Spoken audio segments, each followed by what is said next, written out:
let people sort of trickle in, and then we'll start the program. Fantastic.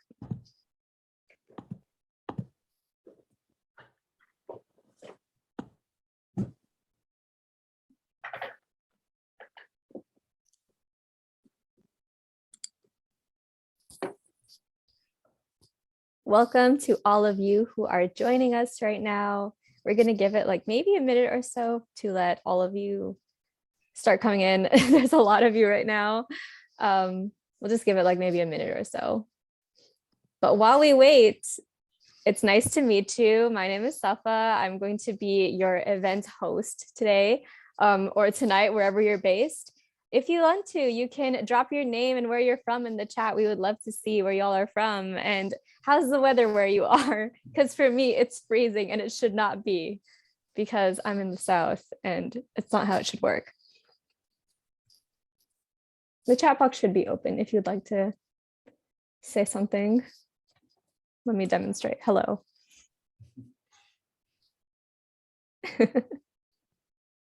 Oh, from NC? Hey, we're neighbors. South Carolina, nice. Is it any warmer there? Hello, Raju. California. Massachusetts, Brooklyn, Minneapolis. Okay, so you guys are all over the place. Oh, from India. Welcome. It must be late where you are. From Ohio, Rochester. Amazing. Okay, so we have, oh, someone from Virginia. Hello.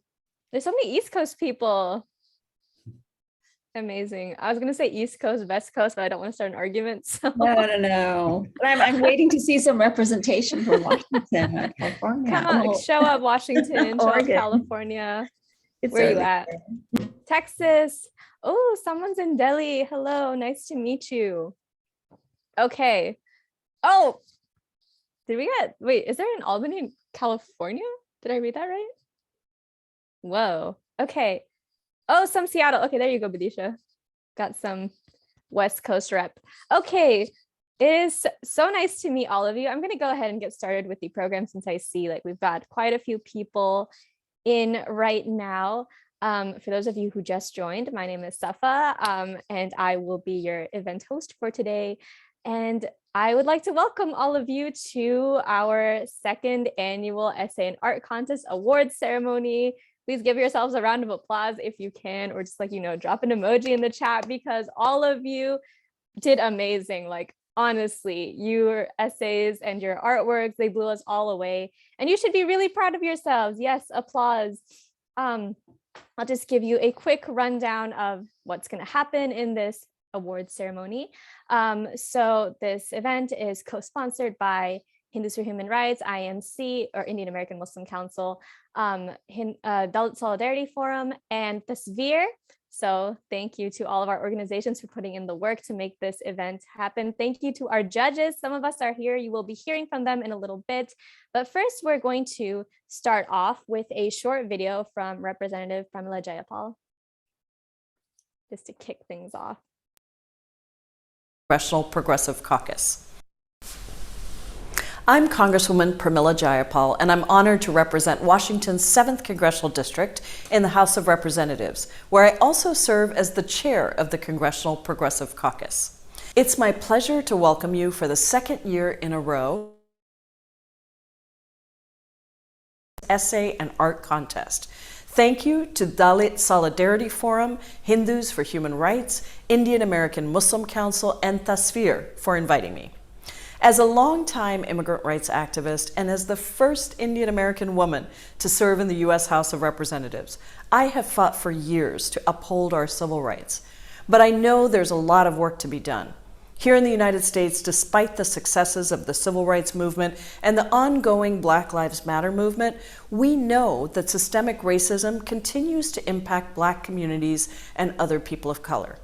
As South Asians, it is our responsibility to speak out against anti-Black racism in our communities as well.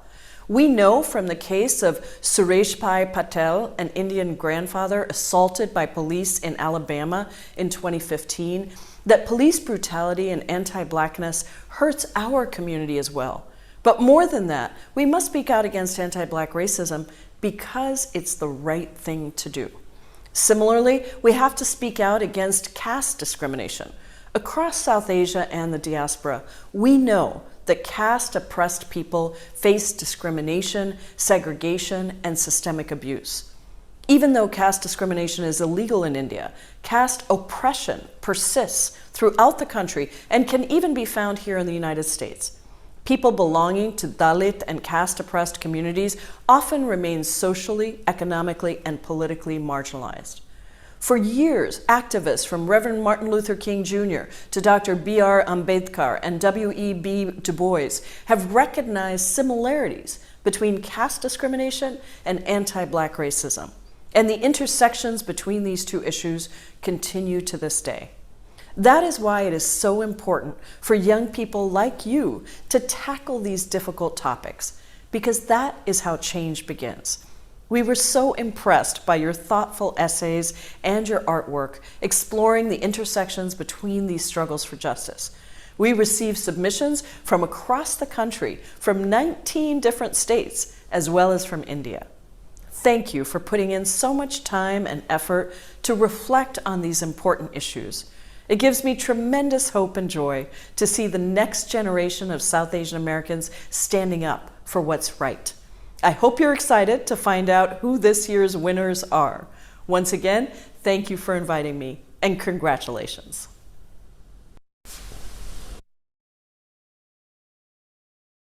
Huge shout out to Congresswoman Jayapal for taking the time to record that video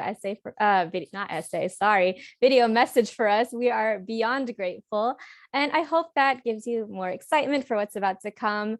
Let's start to talk with our judges now, because they are equally impressive people with amazing bodies of work. And I know we're really grateful for all of you for taking the time to join us today, because I know you're all so busy.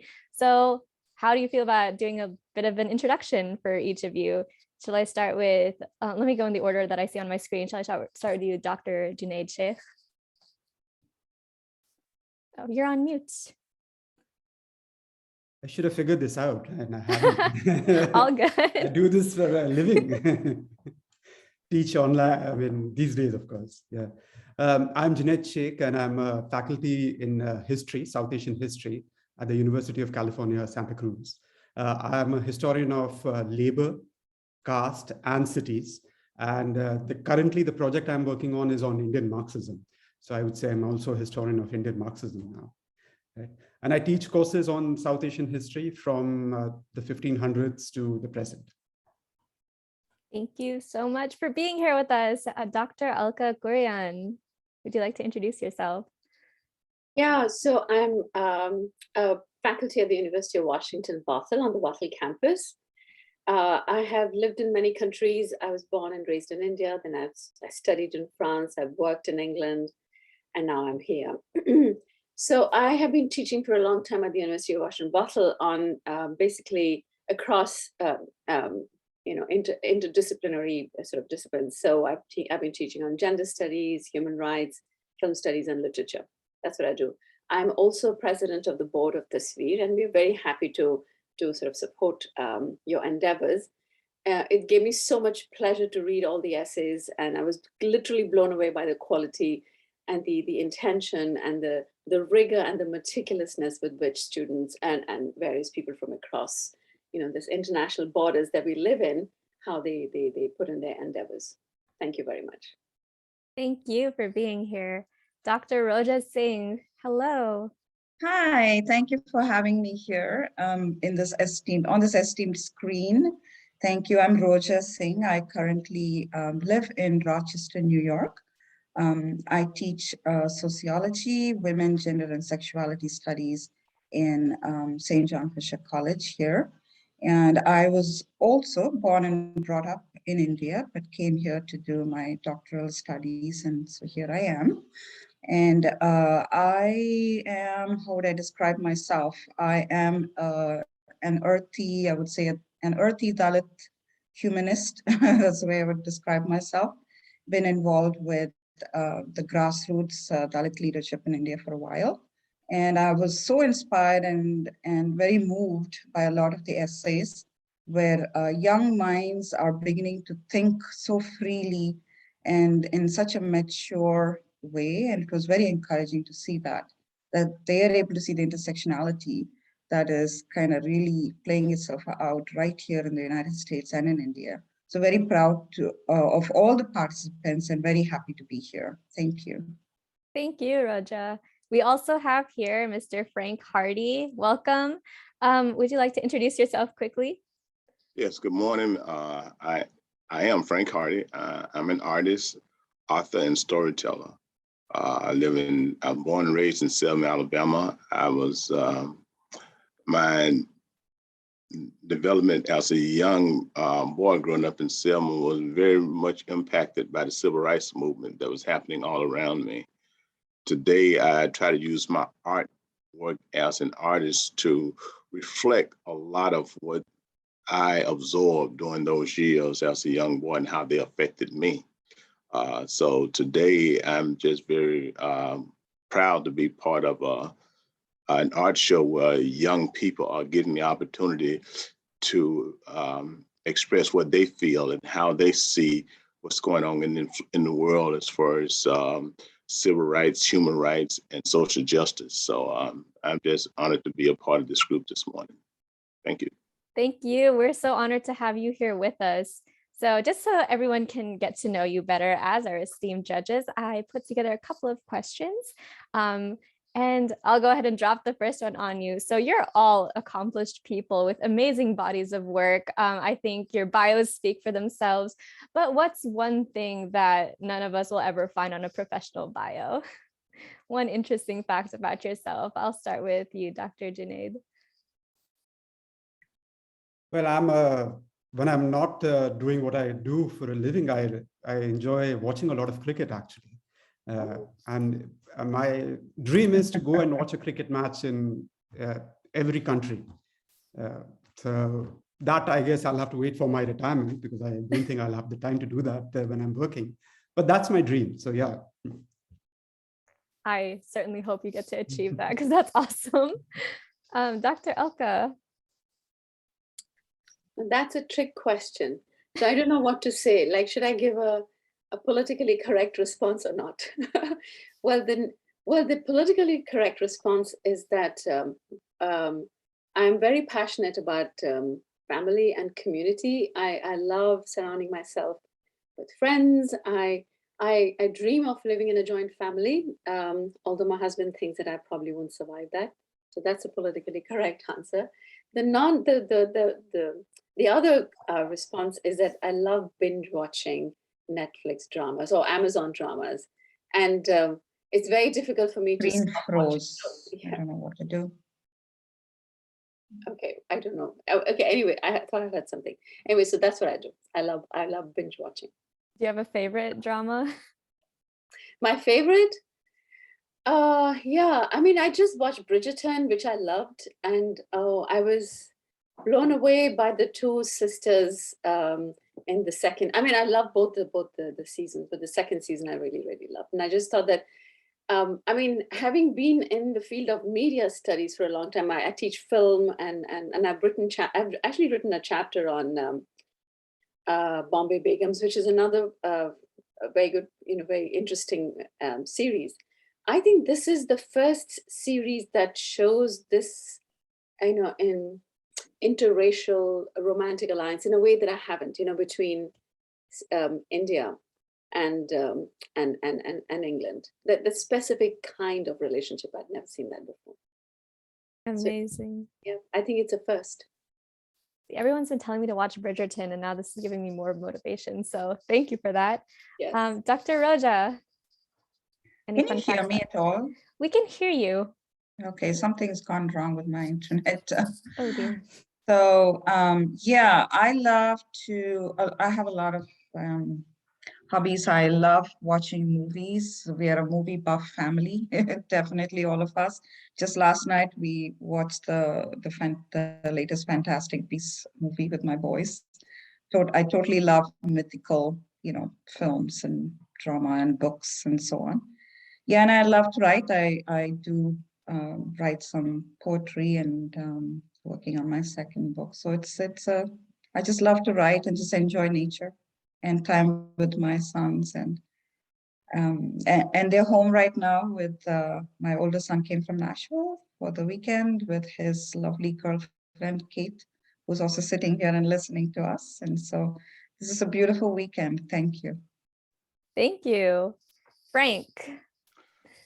Well, what was that question again? So is there, so your bio is like full of all your amazing, incredible professional work. So what's one thing that we'll never see on a professional bio about you? You probably won't ever see on a professional bio about me is that I consider I think and I feel like I'm a broken man, and I'm trying to heal from inherited trauma, and I'm off, and I struggle with that daily because I'm often I have these little setbacks when I see inhumane treatment from other humans toward not just the Black race, but any race. When I see these kinds of things, they affect me in a way that it makes it hard for me to heal my own inner trauma. So I did not realize that most of my life. So now I realize it and I accept it, and I feel that what I'm going to be doing for the rest of my life is just working toward trying to heal from what I consider to be inherited trauma. And I think so many of us, especially people of color, deal with inherited trauma on a day-to-day basis, and society often don't realize it, accept it, because society as we know it today is part of the reasoning for that trauma. And so it's easy to be in denial. It's easy to not have to do anything about it, easy not to even consider what people are going through when you are denial about it even happening. But sometimes when I find myself sitting on panels and in front of audience, I question whether I'm the right person to be up here, because I truly feel as though I am a broken man, and because I've struggled most of my life, trying to keep a lid on some of my anger and other things that I feel, and I'm still trying to discover why I feel that way and where it comes from. But I do know it's almost I'm often set back when I see a lot of the inhumane acts from society today. I hope I said that all right. Oh, that was beautiful. And I really appreciate your honesty. That answer was amazing. And I see like in the chat, there's a lot of people agreeing with me. So actually, that's a great segue into a more serious question. So during this essay contest, we saw a lot of really powerful submissions from all of our participants that discussed equality and human rights in cultures where division is very common. And I was wondering, how would you, as our judges, say that our students can start taking these ideas off the page and implementing them in the real world? Because I think it's very easy to write about, but how would we go about like implementing those ideas and that kind of like start that healing process for our societies? And I think do you mind if I start with you again, Frank, if I have you answer that question? I guess in order to answer that question, I've had to start with, I believe that we all, regardless to who you are or where you are, we all have something that we can give in order to contribute to the advancement of humanity. And we often our educational system, at least in America, we sort of implement a program subliminally that this is what the average student should be like. This is what the average child should be like. If the average child's not doing these things, this child either slow or have problems, you know, and they have a system for identifying the average. But the reality of it is we all are given different things in most cases, and we don't, but we are almost forced to shape ourselves into what society wants us to be. What I would like to do is just encourage young people to identify those things that you have that make you special. And although society may not feel like those things make you special, they are special because God created you that way. It's yours. If it's in you, then this is what He made you, and it makes you special, regardless to what society says. So I feel like we should all use our special gifts in a way to contribute. Like myself, I did not realize I was going to be an artist. I was always drawing because I enjoyed it. It was just something I enjoyed doing. And it was like my sanctuary. I would go and draw and to escape the world. And then I started painting, and the more I did it, the more my gifts improved. I realized God gave me that gift, and the thing about having a gift, you must share it. I feel like God gives us gifts in order to share them with the world. You never know the power of a gift until you share it. So instead of teaching children that you must conform and be like everyone else, we should teach children to share their gifts. You may have something special that nobody else have, regardless of what they want to call it. But instead of covering it and hiding it and trying to making these kids feel like they need to struggle to be like every other child, struggle to be like what society said they need to be, encourage them to develop those things that are special about them and share it with the world. Because, you know, I feel like, you know, God made us all different, and He, and whether God's a he or she, it doesn't matter. We all, this is a very diverse world we live in. And I feel as though diversity is a gift, and we will never know the true beauty or the power of that gift unless we embrace it. Incredible answer. Thank you so much, Frank.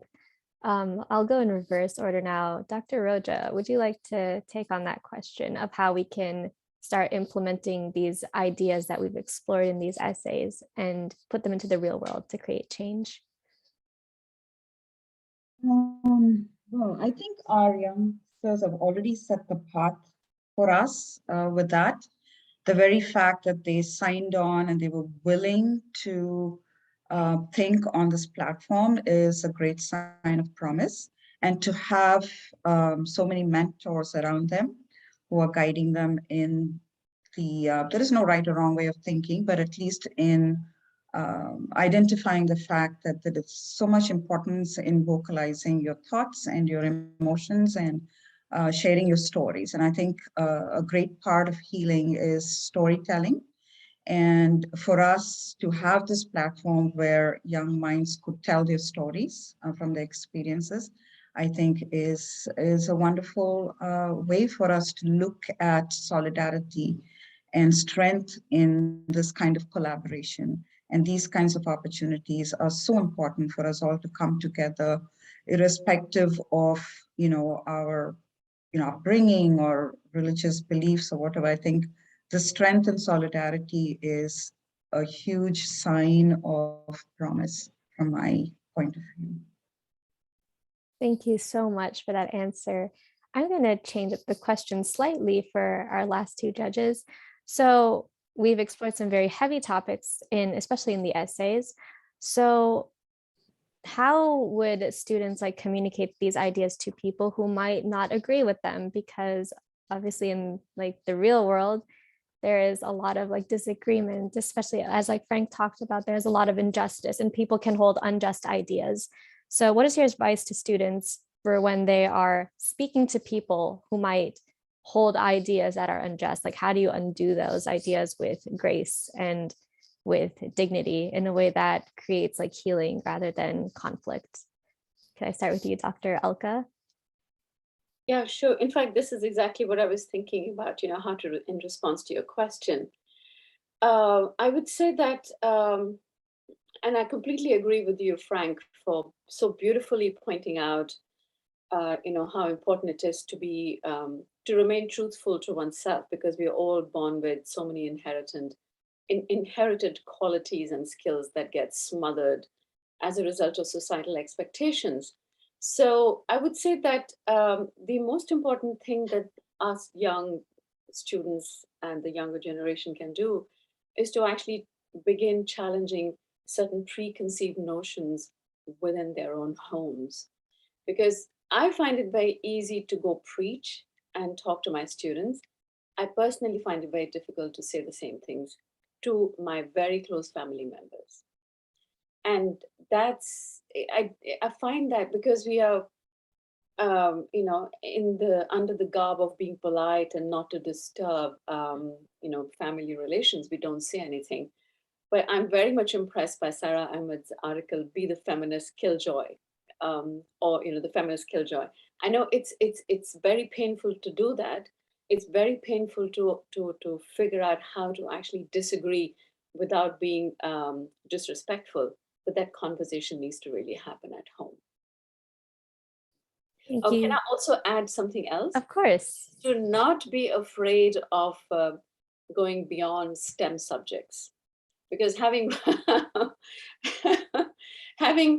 taught interdisciplinary studies for such a long time, and having been in cultural studies, even longer, I believe that what literature, film, and other modes of representations in the field of culture can teach us, STEM can never teach us. I'm not saying don't study STEM, but find a way of combining both and aspire to have a holistic education. I love this advice because I did journalism and everyone was like, what are you doing? But yes, I appreciate this advice. Thank you so much, Dr. Alka. I see Roja has got her hand up, so I'd love to I just hear have a from quick follow-up to what Yes. Alka said about outside of STEM. And I think this is a good moment for parents who are listening in as well. I have two boys and they're both in the art world. And my Indian American friends, quote unquote, are totally appalled by that, right? It's like, what are you doing, right? You have two boys, they're like gold mines. They need to be like engineers or doctors. Both of them, chose to follow their passion of music, and one is studying to be an actor. So I'm very proud of them. And through their artistic expression, right, they're able to be in touch with their inner self, as Frank mentioned. So thank you. Amazing. All right, Dr. Junaid. Yeah, no, so many people have said such lovely things. So maybe I'll end up rehashing what people are saying, or contributing or expanding on something. Definitely explore things beyond STEMs, the STEM field. I started off as a STEM student and ended up as a journalist first and then a historian. But things work out. It's not that bad, so definitely do that. One of the things that I was impressed with when I was reading the essays was students at such a young age had started thinking about how marginalization works and comparing race and caste, right? And I think one of the ways in which you can address the questions like these is first understanding how marginalization works, how it is produced constantly, right? Race and caste is not once and for all. It just keeps getting produced again and again, race, caste, ethnicity, gender, all those. And because it has to keep producing again and again, there is often violence used to produce that marginalization. So once you understand, students understand these things, they can have those conversations with family, with friends.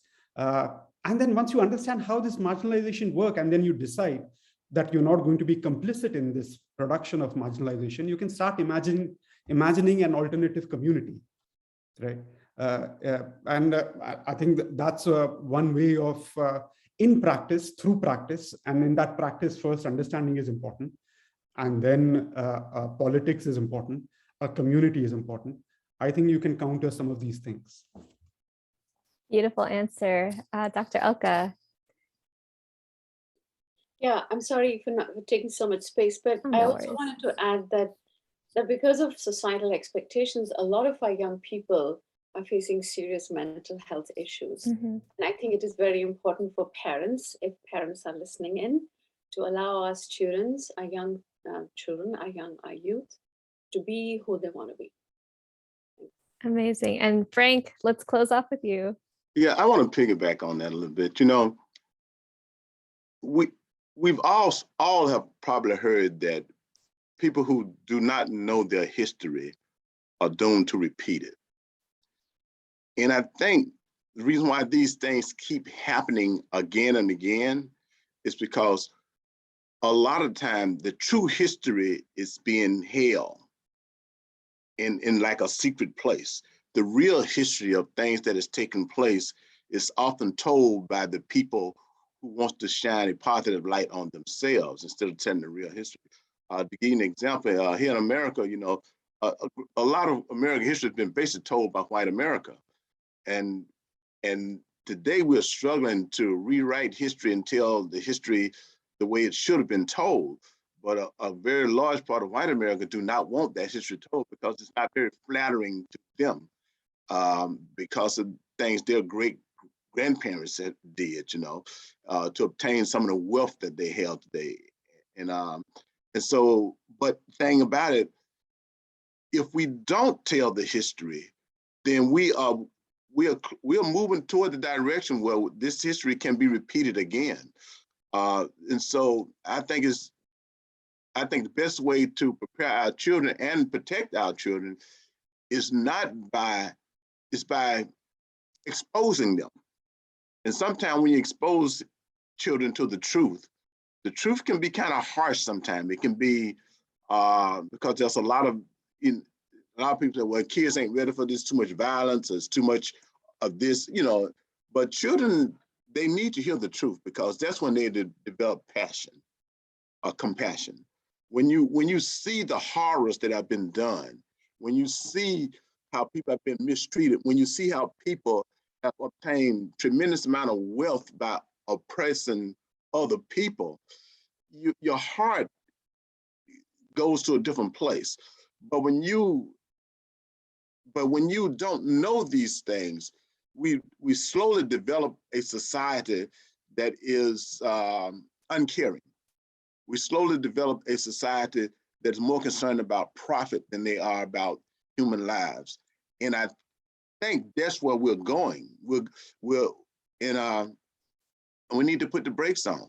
When people, right now we value people more when they have education degrees and all these other things. If you're a doctor, you're an engineer, but I don't think God loves doctors and engineers any more than he loves an uneducated person. I think we all have a part to play.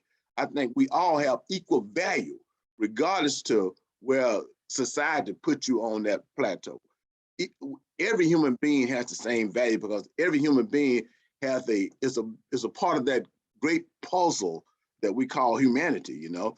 And so I just feel like the best thing we can do, we got to stop protecting our children by they don't need to know these things. I feel like the best way to protect your child is to expose your child.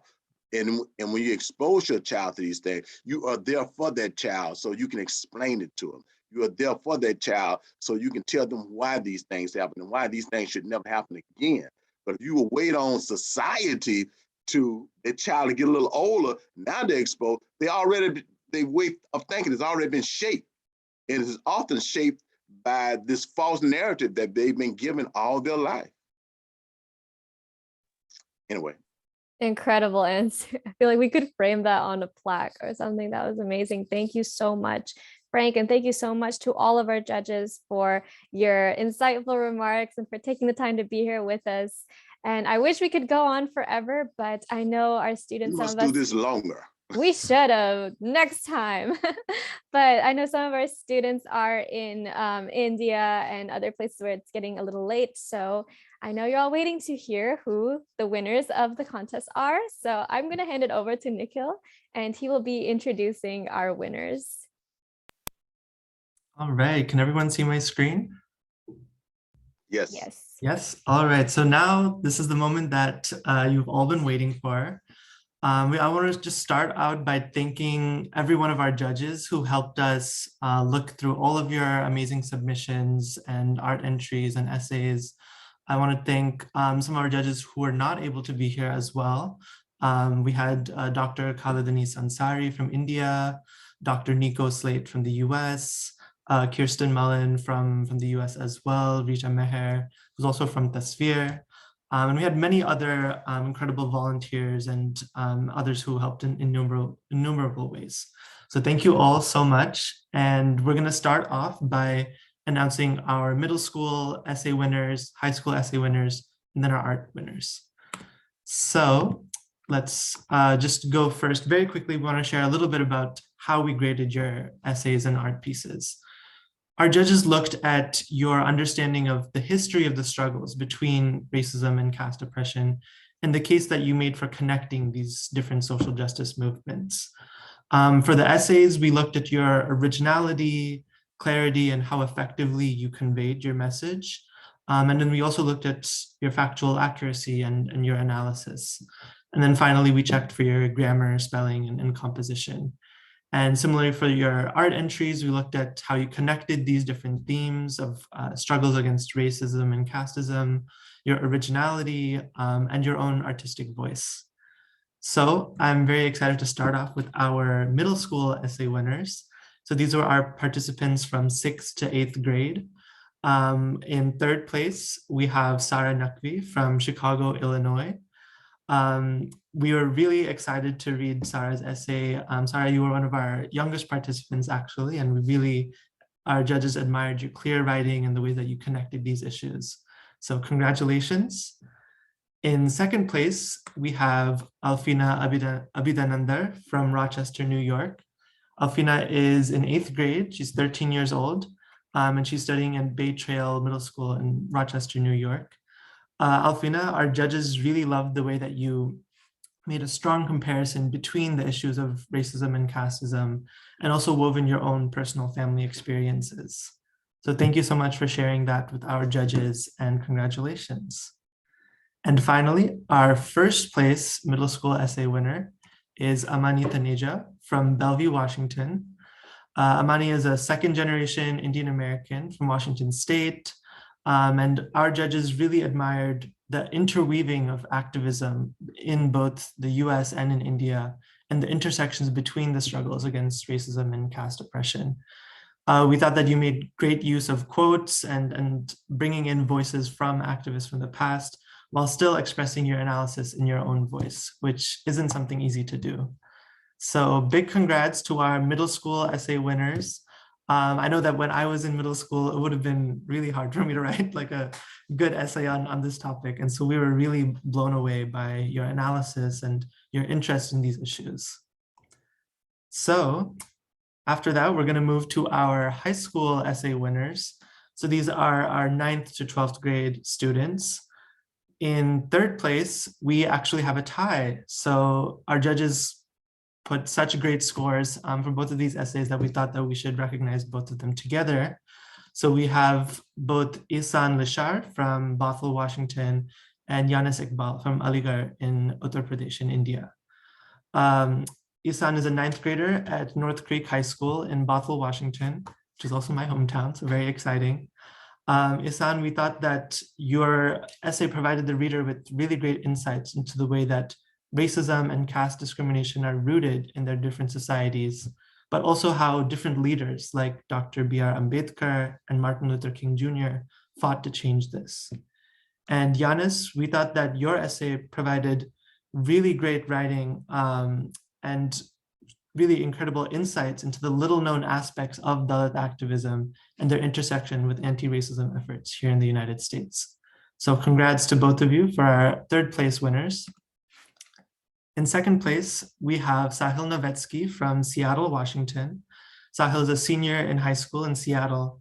And we thought that your essay, Sahil, demonstrated a really sophisticated argument and linking to your own position, both visiting India and also being here in the United States, both providing facts and referring to established literature, but also bringing in your own personal experiences. We thought that your essay was a really catchy way to start off, using a recent headline and reminding us of the ways in which casteism and racism are present even in the everyday language that we might use. So big congrats to you, Sahil. And now I'm really excited to share our first place winner for our high school category, and that is Medha Tumala from Cary, North Carolina. Medha is also a 12th grade student in North Carolina, and our judges thought that you did an exemplary job in weaving in both caste and race issues in your essay. You clearly drew on the linkages between these two struggles and the similarities, while also identifying the unique issues that confront both casteism in India and racism in the US. And again, we really appreciated the way that you explored your own positionality, your own experiences with your community and with your school, which we thought it was a really great self-reflective essay and argument. So with that, congrats both to our middle school and high school essay winners. We're really excited to be able to showcase some of your winning essays, hopefully in the future and in just the next week or so. And so all of you here today will have the opportunity to read some of the really insightful and well thought out essays that all of you put together. So that concludes our essay winners. And now I'm really excited to share with you our artistic winners and also their winning pieces. So again, we have third place, second place, and first place, and this is across age categories. So in third place, we have Samantha George from Liberty Township, Ohio. Samantha is a junior from Lakota West High School, and our judges really appreciated in this piece the way that you linked activists who worked on anti-caste movements in the United States, Jagjivan Ram and Dr. B.R. Ambedkar, as well as activists who fought racism here, including Martin Luther King Jr. and Ida B. Wells.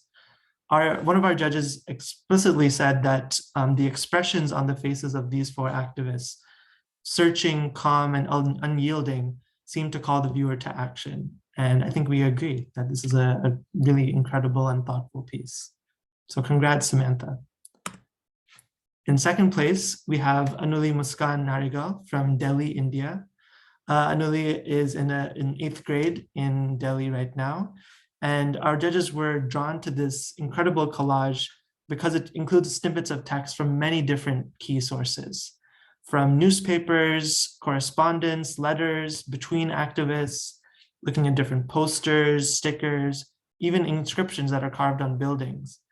And one of our judges in particular pointed out that if you see on the left side, the Black Panther image, that many people are not aware of the significance of the Black Panther to both social justice movements in the US and in India. The Black Panthers here in the US and then the Dalit Panthers in India. So well done, Anuli, in connecting these struggles and showing some of these concrete links between activist movements in the United States and in India. And now I am really excited to share our first place winner for the art competition. Our first place winner is Tanood Samadhar from Assam in India. Tanood is an emerging artist from India. He's 17 years old and has already acquired many different awards and recognitions for his well thought out and really impactful work.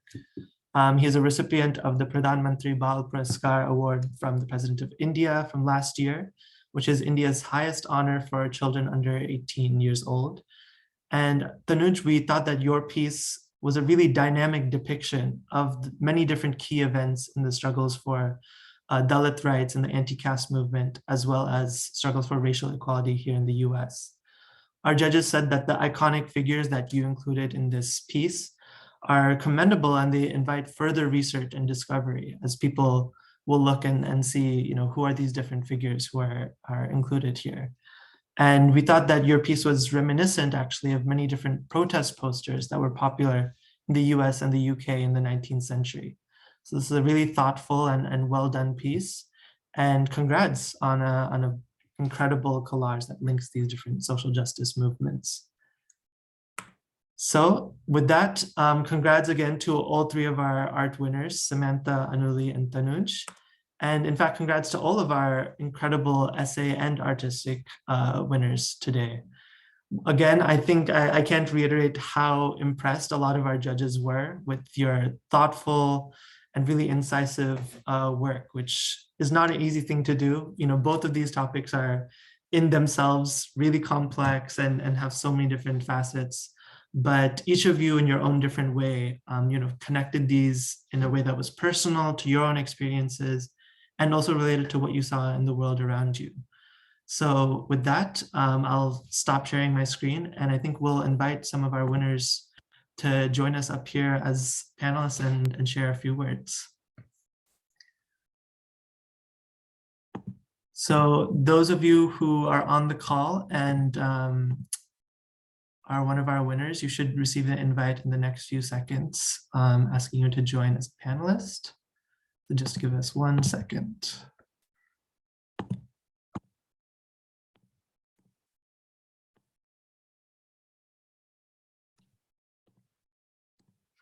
Hi, it's so nice to see all of you. Whoa.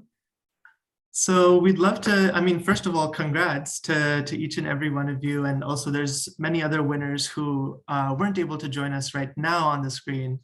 But we'd love to hear, you know, just very briefly from each of you, maybe like what's one major takeaway or thing that you learned while you were writing your essay that you'd like to share with everyone else? Maybe we can start off with in alphabetical order. So Alfina, do you want to start us off? Sure. Hi, I'm Alfina. I'm from New York, and basically I learned more about my family and their experiences. I learned about my dad and his experience as a Dalit in India, growing up in a caste system in like college. And I learned about my grandma when she experienced a lot of discrimination because of her, you know, caste. And I learned a lot about my Black friends too. They experienced a lot of their experiences with me. So I thank everyone for this opportunity, and I'm really grateful that I get this. Thank you. Thank you so much, Alfina. Anuli, do you want to go next? Okay, say whatever you want. Hi, greetings to all. I'm Anuli, and I learned a lot while doing this artwork project. And when I read about what Savitribai Phule, Jyotirao Phule, and the work of Ambedkar, like we have learned a lot about Ambedkar, the civil rights movement, Rosa Parks, a lot about it in our books, history and civics books, but we are actually not told why these figures are important. So like they just explain that doesn't make sense to me. Like, so when I saw this competition, so I wanted to do it because I learned a lot while doing this. Like I learned a lot about the connections between caste discrimination and like similarities and between the movement. Awesome, thank you so much. And I think we're all blown away by your beautiful collage. Thank you. Maybe next we can ask Medha, our high school essay first place winner. Hi everyone, I'm Medha from North Carolina, and I did learn a lot from this essay writing because I feel like my family, we don't really experience like caste discrimination or even racism that much. So I felt like I've been living like a very sheltered life, but looking and going into the research for this essay, I realized like how much of it is really rooted in our history. And I also was really interested to see like the intersections between like religion and discrimination, because religion can be used as like an oppressive factor, but people can also find hope and upliftment in it.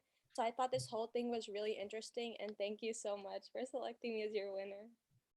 Of course, thank you so much. And that point is so important, right? That, religion can be a force of injustice, but also a force for justice. And that's a lot of our organizations here are trying to work exactly towards that goal. So thank you so much, Medha. And thank you for repping the Tar Heel State. Woo.